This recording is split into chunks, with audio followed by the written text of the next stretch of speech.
Hindi ka nagulat eh. Ngayon, gagawa tayo ng baked sushi rice!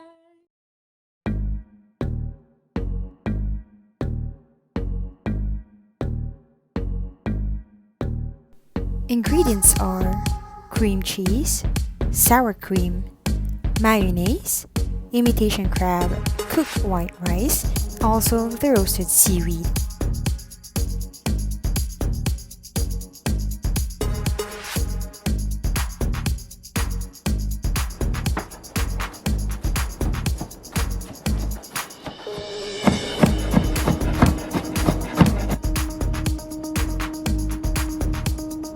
So ngayon, paghahaluin na natin ang cream cheese, sour cream, mayo, and the imitation crab. Half cup of sour cream, half cup of mayo, 1/4 of cream cheese, and of course, the imitation crab. Depende ulit, hindi porket naglagay na tayo niyan is okay na. So, tikman din natin every time na halo. Tapos, check natin yung lasa. Kung okay na sa inyo, okay. Kung hindi pa, pwede yung dagdagan ng kahit na ano. Actually, kahit hindi nyo na kailangan ng measurement, kasi depende talaga sa panlasa nyo na gusto nyo. Ayan, okay na itong ginawa natin pang lasa sa ibabaw. Yung ilalagay natin sa ibabaw yung sushi. And ngayon, ilalagay na natin yung rice sa tray. Ngayon, ilalagyan natin ito ng rice.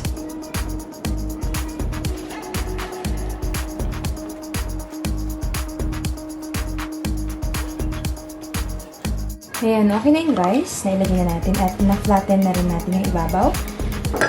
Huwag masyadong makapal yung ilagay yung layer para hindi masyadong matabang pag mas maraming rice kaysa dito sa ilalagay natin sa ibabaw.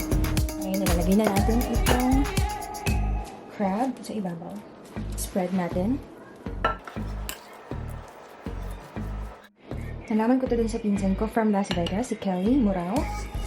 And nung pumasyal sila dito, gumawa siya ng ganito. At grabe, sobrang nagustuhan talaga namin. So, iyan yung layer niya. Pakita ko lang.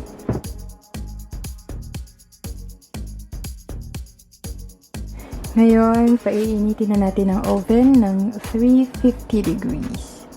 Pag mainit na, pwede natin ipasok yung sushi rice. Alright, so ngayon mainit na yung oven natin. Ipapasok na natin yung sushi rice.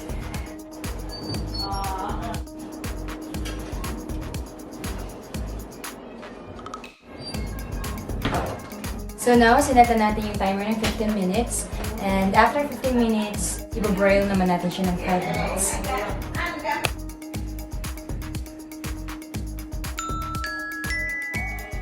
So, tapos na 15 minutes.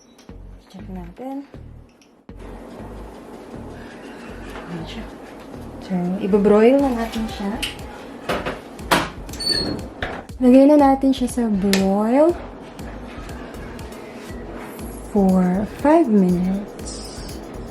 Kaya mag-countdown na tayo para sa sushi.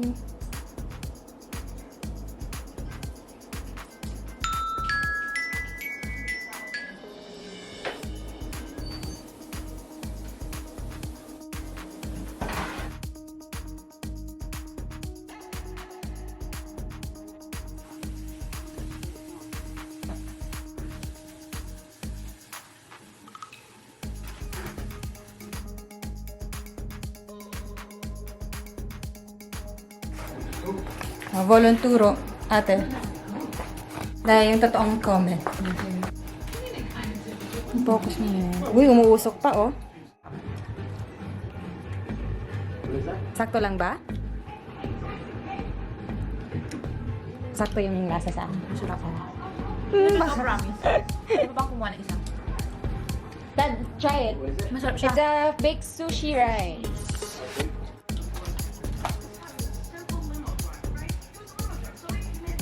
Masarap. Yeah? For real? There's no kiami-kiami there, ha? Oh, mag-English. Oo. Gawa mo daw sa kuya. Yeah. It's really very good. Delicious. Delicious? Can I have one more?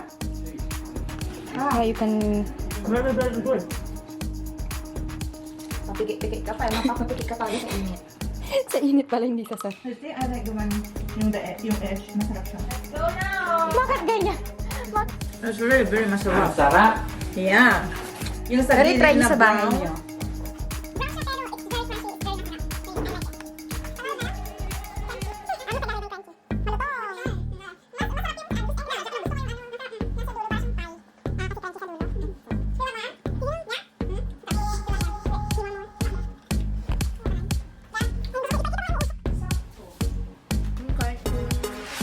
Busin mo na. Ubos. Ayan, so tapos na naman ng ating tutorial para sa paggawa ng baked sushi rice. Feeling ko naman nagustuhan nila kasi ubos na. And sana itry nyo rin to sa inyong mga bahay. Lalo na ngayon, nasa bahay lang tayo, wala masyadong magawa. And napakadali lang yung gawin, promise. So, sa susunod na tutorial ulit, take care, be safe, stay home. Bye!